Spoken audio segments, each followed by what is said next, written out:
Friends, మీకు తెలుసా మన భగవద్గీతలో చెప్పినట్లు మంచి పనులు మరియు కష్టపడి చేసిన పనులకి ఫలితం ఇప్పుడు కాకపోయినా ఎప్పుడైనా దక్కుతుంది. అదే 2 డేస్ బ్యాక్ మన చంద్రమండలం మీద జరిగింది. అది ఎలా అంటారా? మీకు గుర్తుండే ఉంటుంది, మన ఇస్రో 2019లో చంద్రయాన్-2ని లాంచ్ చేసింది. యాక్చువల్గా రోవర్ అనేది చంద్రుడి మీద ల్యాండ్ అవ్వాల్సి ఉండి అది ల్యాండ్ అవ్వకుండా చంద్రుడి ఉపరితలం నుంచి 100 కిలోమీటర్స్ దూరంలో ఉండిపోయింది. అందరూ కూడా ఈ మిషన్ ఫెయిల్ అయిపోయింది అనుకున్నారు.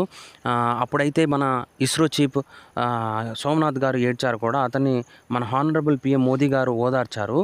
అయితే అదే చంద్రయాన్-2 ఇప్పుడు సూర్యుడు కరోనల్ పొరల నుంచి సౌర తుఫానులాగా వచ్చే కిరణాలు చంద్రుడిపై తాకినప్పుడు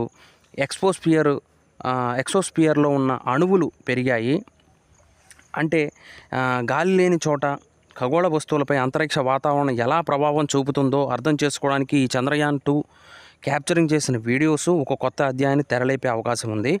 ప్రపంచ అంతరిక్ష పరిశోధకులకు కూడా వాల్యుబుల్ ఇన్ఫర్మేషన్ ఇచ్చింది.